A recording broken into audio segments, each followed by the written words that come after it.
أعوذ بالله من الشيطان الرجيم. بسم الله الرحمن الرحيم. إن الله لا يغفر أن يشرك به ويغفر ما دون ذلك لمن يشاء ومن يشرك بالله فقد ضل ضلالا بعيدا. إن يدعون من دونه إلا إناثا وإن يدعون إلا شيطانا مريدا لعنه الله وقال لأتخذن من عبادك نصيبا مفروضا ولأذلنهم ولأمنينهم ولآمرنهم فليبتكن آذان الأنعام ولآمرنهم فليغيرن خلق الله ومن يتخذ الشيطان وليا من دون الله فقد خسر خسرانا مبينا. يعدهم ويمنيهم وما يعدهم الشيطان إلا غرورا. أولئك مأواهم جهنم ولا يجدون عنها محيصا. لفظی ترجمہ سورۃ النساء پارہ 5 آیت نمبر 116 تا 121. ان اللہ بے شک اللہ تبارک و تعالی لا یغفر نہیں بخشے گا ان یشرک بہ کہ اس کے ساتھ شریک ٹھہرایا جائے وَيَغْفِرُ اور بخش دے گا ان گناہوں کو مَا دُونَ ذَلِكَ جو شرک سے نیچے نیچے ہوں گے لِمَن یشاء جس کو چاہے گا وَمَن یشرک بِاللَّهِ اور جس نے شرک کیا اللہ تبارک و تعالیٰ کے ساتھ فقط پس تحقیق ضل بہک گیا گمراہ ہوا ضلالا بعیدا گمراہی دور ہوگی ضلالا بعیدا گمراہی دور کی ان یدعون اور نہیں وہ پکارتے من دونہ اللہ تبارک و تعالیٰ کے سوا الا اناسا مگر زنانہ قسم کی چیزوں کو وَإِن يَدْعُونَ اور وہ نہیں پکارتے الا شیطانا مگر شیطان کو مریدن جو سرکش ہے لعنہ اللہ اللہ تبارک و تعالیٰ نے اس پر لعنت کی ہے وقال اور کہا شیطان نے لا اتخذن البتہ میں ضرور بناؤں گا من عبادک تیرے بندوں میں سے نصیباً حصہ مفروضاً مقرر کیا ہوا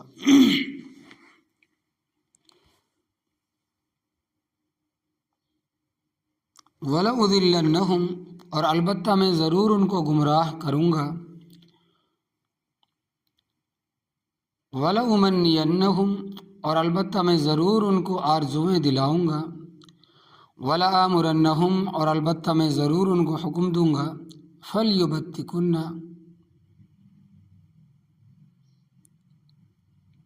بس البتہ وہ ضرور کاٹیں گے آذان الانعام جانوروں کے کانوں کو وَلَآمُرَنَّهُمْ اور البتہ ضرور ان کو حکم دوں گا فَلَيُغَيِّرُنَّ خَلْقَ اللَّهِ بس البتہ ضرور وہ تبدیلی کریں گے اللہ تبارک و تعالیٰ کی بنائی ہوئی چیزوں میں وَمَن يَتَّخِذِ الشَّيْطَانَ وَلِيًّا اور جس نے بنایا شیطان کو دوست من دون اللہ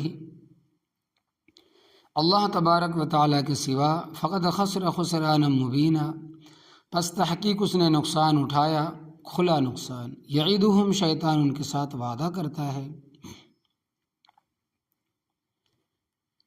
وَيُمَنِّيهِمْ اور ان کو آرزویں دلاتا ہے وَمَا يَعِدُهُمُ الشَّيْطَانُ اور نہیں وعدہ کرتا شیطان ان کے ساتھ الا غرورا مگر دھوکے کا اولئک یہی لوگ ہیں مأواہم جہنم ان کا ٹھکانہ دوزخ ہے وَلَا يَجِدُونَ عَنْهَا مَحِيصًا اور نہیں پائیں گے وہ اس دوزخ سے چھٹکارے کی کوئی جگہ رب تعالیٰ کے قانون میں سب سے بڑی نیکی بلکہ راس الطاعت یعنی تمام نیکیوں کی جڑ توحید ہے۔ سب سے بڑا گناہ شرک ہے، توحید سے بڑی نیکی کوئی نہیں اور شرک سے بڑا گناہ کوئی نہیں۔ اسی لیے مشرک کی سزا کیفیت کے لحاظ سے بھی بڑی ہے اور کیمیت کے لحاظ سے بھی بڑی ہے، جو کبھی ختم ہونے والی نہیں ہے۔ چنانچہ اللہ تبارک و تعالیٰ فرماتے ہیں کہ ان اللہ لا یغفر ان یشرک بہ، بے شک اللہ تبارک و تعالیٰ نہیں بخشے گا اس کو کہ اس کے ساتھ کسی کو شریک ٹھہرایا جائے۔ یہ بات بڑی یقینی اور اٹل ہے کہ جو ہر قسم کے شعبے سے پاک ہے، یعنی کہ شک سے پاک ہے، کہ مشرک کی بخشش نہیں ہے، اور جس شخص نے شرک نہ کیا چاہے وہ کتنا ہی بڑا گنہگار ہے بخشا جائے گا۔ مسلم وغیرہ حدیث کی کتابوں میں حضرت ابو ذر غفاری رضی اللہ تعالیٰ عنہ سے روایت ہے کہ اللہ تبارک و تعالیٰ نے انسانوں کو خطاب کیا اور فرمایا کہ یا ابن آدم، اے آدم کے بیٹے، کہ اگر تم مجھے ملے اس حال میں کہ تیرے اتنے گناہ ہوں کہ مشرق سے لے کر مغرب تک اور شمال سے لے کر جنوب تک زمین تیرے گناہوں سے بھری ہوئی ہو، میں تجھے ملوں گا اتنی بخشش کے ساتھ، مگر شرط یہ ہے کہ معلوم تشرک بھی شیئا، تو میرے ساتھ کسی شے کو شریک نہ ٹھہرائے۔ اور معراج کی رات آپ صلی اللہ علیہ وسلم کو اللہ تبارک و تعالیٰ کی طرف سے امت کے لیے 3 تحفے عطا فرمائے۔ ایک یہ کہ نمازوں کا تحفہ جو پہلے 50 تھی، پھر موسیٰ علیہ السلام سے ملاقات کے بعد آپ صلی اللہ علیہ وسلم نے اللہ تبارک و تعالیٰ سے بار بار التجا اور درخواست کی تو 5 رہ گئی۔ نمبر 2، دوسرا تحفہ سورہ بقرہ کی آخری آیت ہے کہ آمن الرسول سے لے کر آخر تک، امت کے ان لوگوں کو بخش دوں گا جو میرے ساتھ کسی شے کو شریک نہیں ٹھہرائیں گے۔ اور یہ 3 تحفے اللہ تبارک و تعالیٰ نے آپ کو جبرائیل علیہ السلام کے وساطت کے بغیر عطا فرمائے۔ ایک موقع پر نبی کریم صلی اللہ علیہ وسلم سے سوال کیا گیا کہ ایو الذنب اکبر، حضرت یہ بتائیں کہ سب سے بڑا گناہ کون سا ہے؟ تو آپ صلی اللہ علیہ وسلم نے ارشاد فرمایا کہ ان تجعل للہ ندا وهو خلقک، یہ کہ تو اللہ تبارک و تعالیٰ کا شریک بنائے حالانکہ اس نے تجھے پیدا فرمایا ہے۔ اللہ تبارک و تعالیٰ تمام مؤمنین و مؤمنات کو شرک سے بچائے۔ اور یہ بھی یاد رکھنا کہ شرک کی بڑی قسمیں ہیں، حدیث پاک میں آتا ہے کہ الشرک اخفی من زبیب نمل، شرک کی بعض قسمیں چونٹی کی چال سے بھی باریک ہوتی ہے، اور یہ شرک عموماً عورتوں میں پایا جاتا ہے۔ مثلاً کسی عورت کو تکلیف ہو گئی،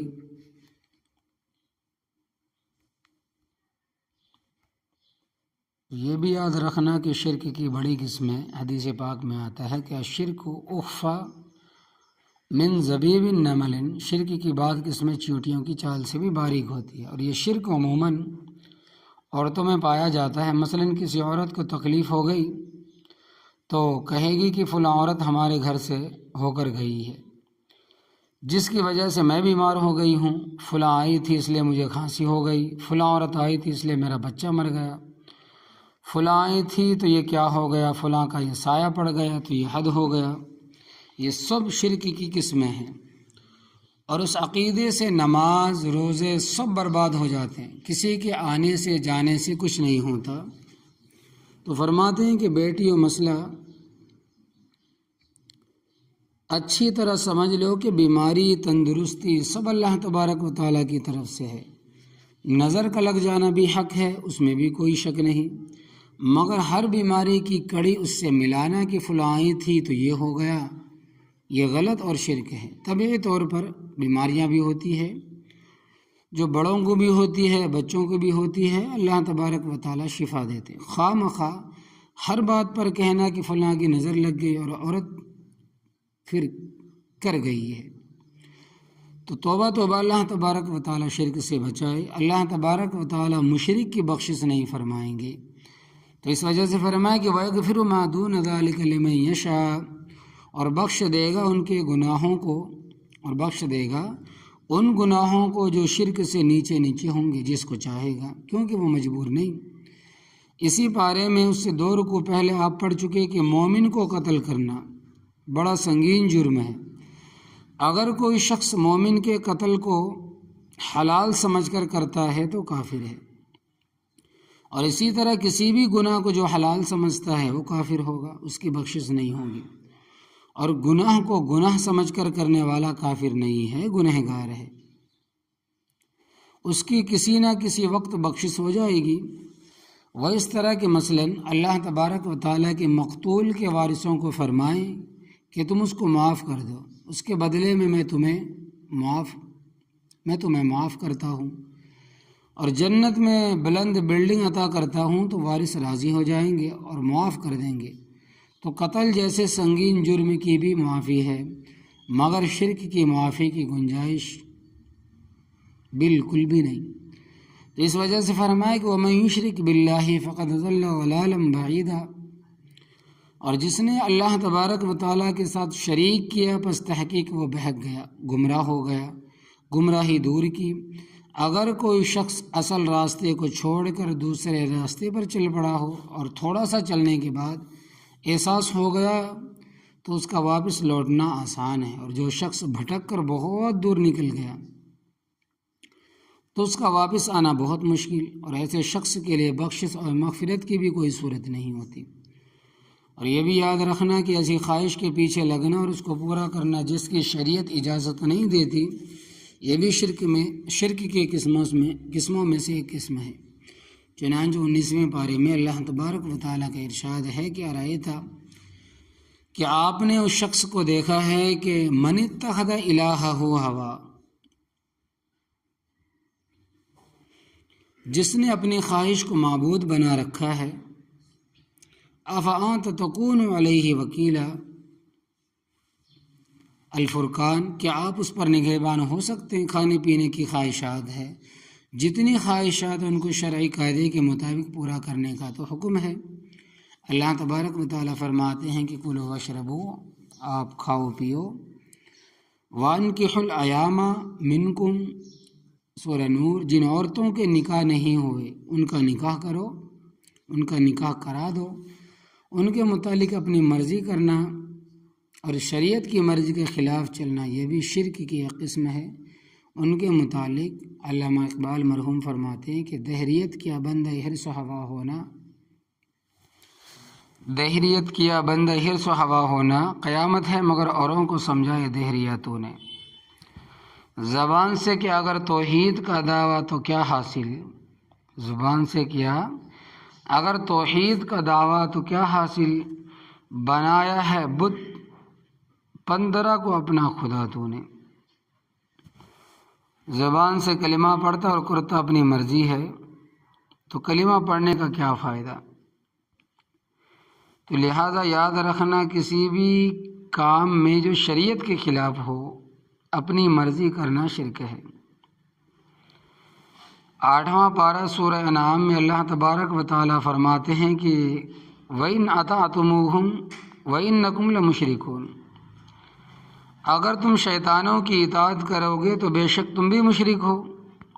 شیطانی کاموں کو شیطان کے کہنے پر کرنا یہ بھی شرک کی ایک قسم میں سے ہے۔ تو فرمایا کہ إِن يَدْعُونَ مِن دُونِهِ إِلَّا إِنَاثًا، اور وہ نہیں پکارتے اللہ تبارک و تعالیٰ کے ورے مگر زنانہ قسم کی چیزوں کو۔ بعض مفسرین کرام رحمۃ اللہ علیہ فرماتے ہیں کہ عرب کے مشرک لات، منات، عزا کی پرستش کرتے تھے، جو سب عورتوں کے نام ہے۔ لات اللہ تبارک و تعالیٰ کی مؤنث ہے، اور عزا عزیز کی مؤنث ہے، اور منات منان کی مؤنث ہے۔ تو انہوں نے اپنے معبودوں کے زنانہ نام رکھے ہوئے تھے، رب تعالیٰ کو چھوڑ کر زنانہ قسم کی چیزوں کو پکارتے ہیں۔ اور کئی دفعہ ہم بات کرتے ہیں، بتا چکا ہوں کہ لات اصل میں ایک ملنگ کا نام تھا جو حاجیوں کو ستو گھول کر پلایا کرتا تھا۔ جب یہ مر گیا تو لوگوں نے اس کی قبر پر عرس کرنا شروع کر دیا، پھر اس کا بت بنا کر مکہ مکرمہ میں نصب کر دیا اور اس سے مدد مانگنی شروع کر دی۔ کہتے تھے کہ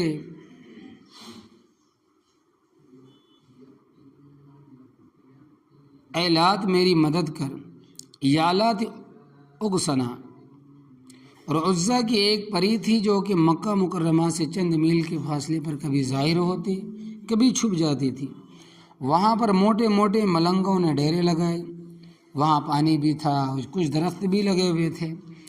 لوگوں نے وہاں مکان بنا لیے۔ سن 8 ہجری میں جب مکہ فتح ہوا اور نبی کریم صلی اللہ علیہ وسلم نے حضرت خالد ابن ولید رضی اللہ تعالی عنہ کو حکم دیا کہ عزا کو جا کر ختم کر دو، کیونکہ مجھے اس کی پوجا سے بہت تکلیف ہے۔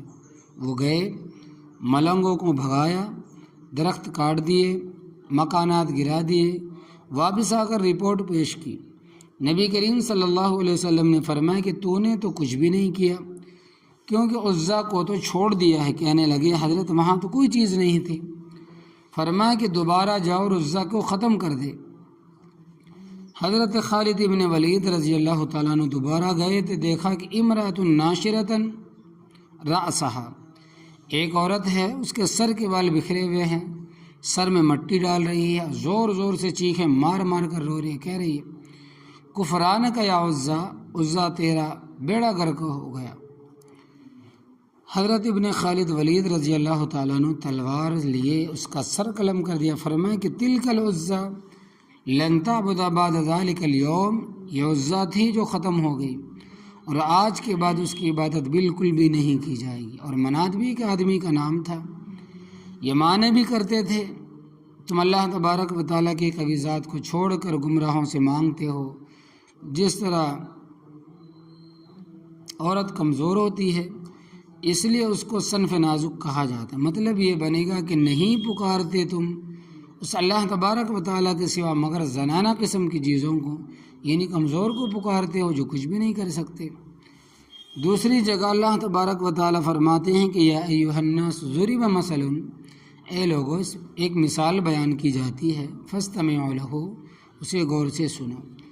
ان الذین تدعون من دون اللہ، جن کو تم پکارتے ہو اللہ تبارک و تعالیٰ کے سوا، لن یخلقوا ذبابا، وہ ایک مکھی بھی نہیں بنا سکتے، ولو استمعوا لہ، اگرچہ اس کے سارے اکٹھے ہو جائیں، وَإِن يَسْلُبْهُمُ الذُّبَابُ شَيْئًا، اگر ان سے مکھی کوئی چیز چھین کر لے جائے، لَا يَسْتَنْقِذُونَهُ مِنْهُ، تو وہ اسے چھڑا نہیں سکتے، ضعف الطالب والمطلوب، طالب بھی کمزور اور مطلوب بھی کمزور، عابد بھی کمزور، معبود بھی کمزور۔ تو یہ زنانہ یعنی کمزور قسم کی چیزوں سے مرادیں مانگتے ہیں۔ وَإِن يَدْعُونَ إِلَّا شَيْطَانًا مَرِيدًا، اور نہیں پکارتے مگر وہ شیطان کو جو سرکش ہے، مردود ہے۔ براہ راست شیطان کوئی نہیں پکارتا، شیطان کو کوئی نہیں پکارتا، مگر شیطان کی بات مان کر غیر اللہ کو پکارنا شیطان ہی کو پکارنا ہے۔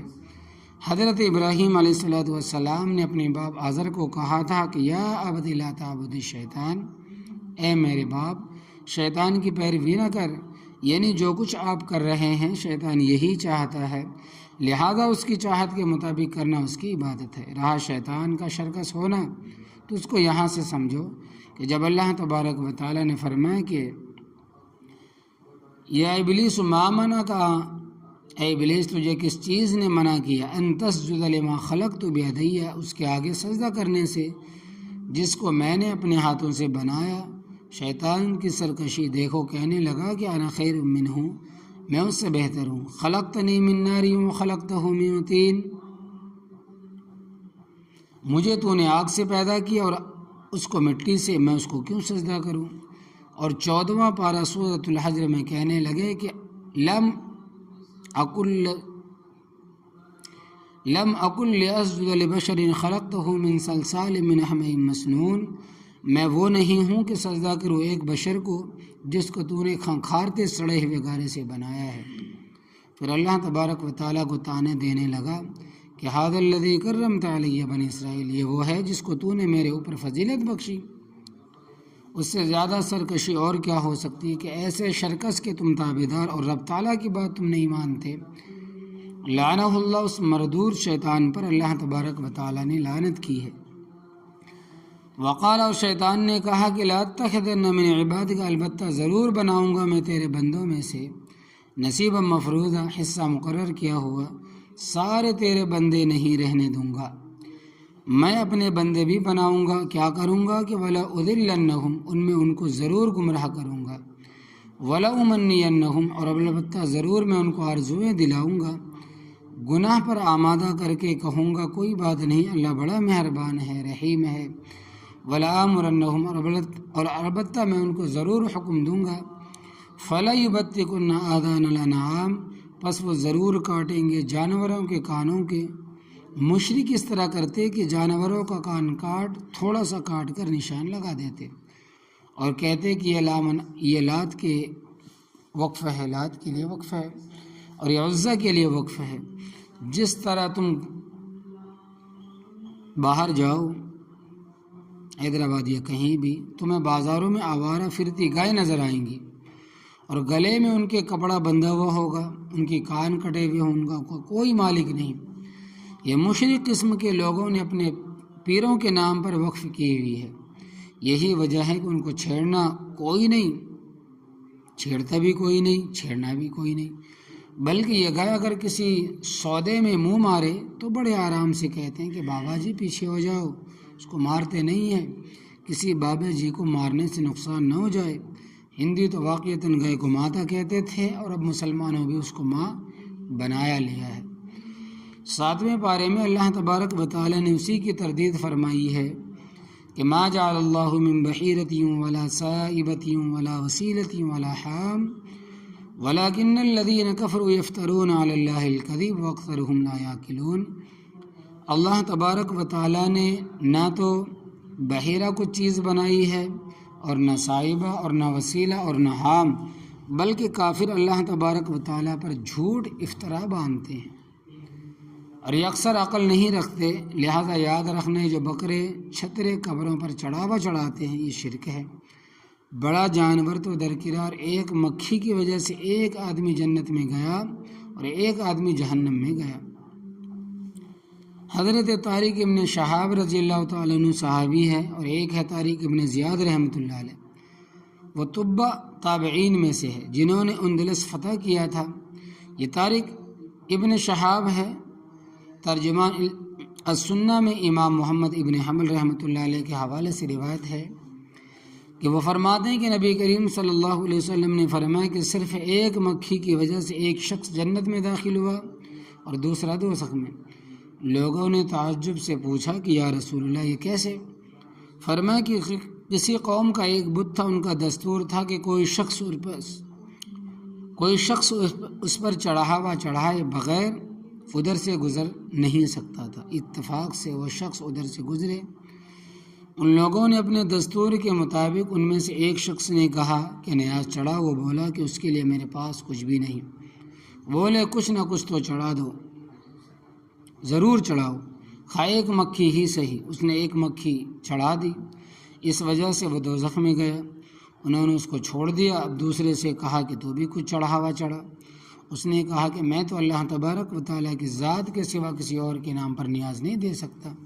یہ سن کر انہوں نے اس کی گردن اڑا دی، اس لیے وہ جنت میں داخل ہو گیا۔ یہ حدیث یاد رکھنا، بھولنا نہیں۔ قبروں پر جو چھترے بکرے بزرگوں کی نیاز کے طور پر چڑھائے جاتے ہیں وہ سب اسی مد میں ہیں، یہ شرک ہے۔ 11ویں کی تفصیل بھی سن لو۔ اگر کوئی شخص 11ویں اس نظریے سے دیتا ہے کہ اس سے میرے مال ڈنگر میں برکت ہوگی، کاروبار میں برکت ہوگی، اور انہیں دوں گا تو نقصان ہوگا، اور اگر نہیں دوں گا تو نقصان ہوگا، تو حرام ہے۔ اور دینے والا پکا مشرک اگر اس ارادے سے دیتا ہے کہ وہ اللہ تبارک و تعالیٰ کی ولی ہے، ان کو ثواب پہنچے گا، اور دیتا اللہ تبارک و تعالیٰ کے نام پر ہے، تو پھر کفر نہیں، شرک بھی نہیں، مگر بدعت ہے، کیونکہ ایصال ثواب کے لیے دن کا مقرر کرنا بھی بدعت ہے۔ دوسری بات یہ ہے کہ اگر ایصال ثواب کرتا ہے تو حضرت ابوبکر صدیق رضی اللہ تعالیٰ عنہ کے لیے کیوں نہیں کرتا کہ وہ محسن امت ہے؟ حضرت ابو ہریرہ رضی اللہ تعالیٰ عنہ کے لیے کیوں نہیں کرتا؟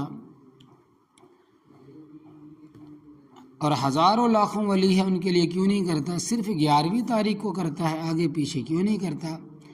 میری کتابوں کے بعد ان لوگوں نے یہ ہیرا پھیری شروع کر دی کہ کچھ 12ویں کو کر لیتے ہیں، کچھ 13ویں کو کر لیتے اور کچھ 14ویں تاریخ کو کرتے، کبھی 15ویں کو کر لیتے۔ اور میرے خیال میں یہ مسئلہ انہوں نے اس لیے کیا کہ سب کچھ 11ویں کو تو پیٹ میں نہیں ڈال سکتے، اور اس دن کا کھانا کھایا ہوا سارا مہینہ کام آ سکتا ہے، لہٰذا انہوں نے پیٹ کے لیے اب طریقہ نکالا کہ کہیں 11ویں ہو جائے، کہیں 12ویں ہو جائے، کہیں 13ویں ہو جائے، کہیں 14ویں اور کہیں 15ویں، اور اس سے بھی بچ جائیں گے کہ ہم نے تعین چھوڑ دیا ہے۔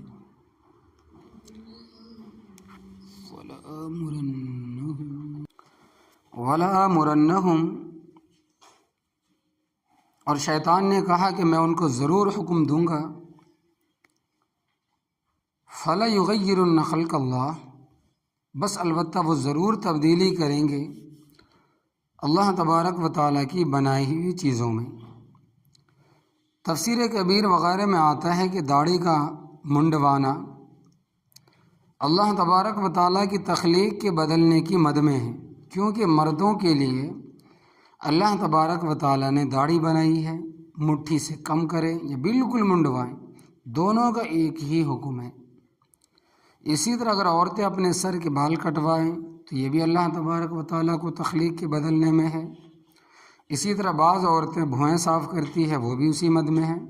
ہاں، چھوٹی بچیوں کا مسئلہ الگ ہے، وہ اس کی زد میں نہیں آتی، تو شریعت کی اجازت کے بغیر اپنے بدن کے کسی بھی حصے میں تصرف کرنا اللہ تبارک و تعالیٰ کی تخلیق کو بدلنا ہے، یہ شیطانی کارروائی ہے۔ اسی طرح سر پر لٹ رکھنا یہ بھی حرام ہے۔ لٹ کہتے ہیں کہ جیسے کسی جانور کے بالوں کا بنا ہے وہ جو لٹ ہے، جو پہلے زمانے میں بڑی چوٹی دکھانے کے لیے، لمبے بال دکھانے کے لیے رکھتے تھے، ابھی لوگ رکھتے ہیں، تو بودی رکھنا بھی حرام ہے۔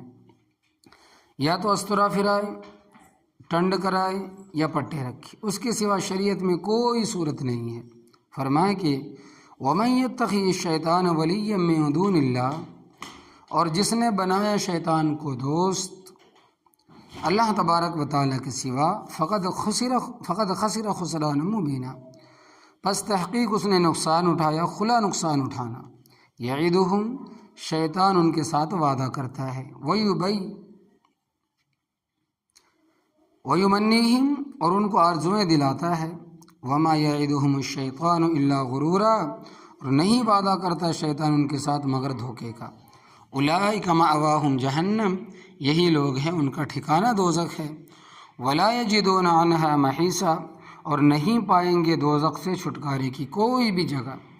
اللہ تبارک و تعالی ہم تماموں کو دوزخ سے بچائے اور محفوظ عطا فرمائے۔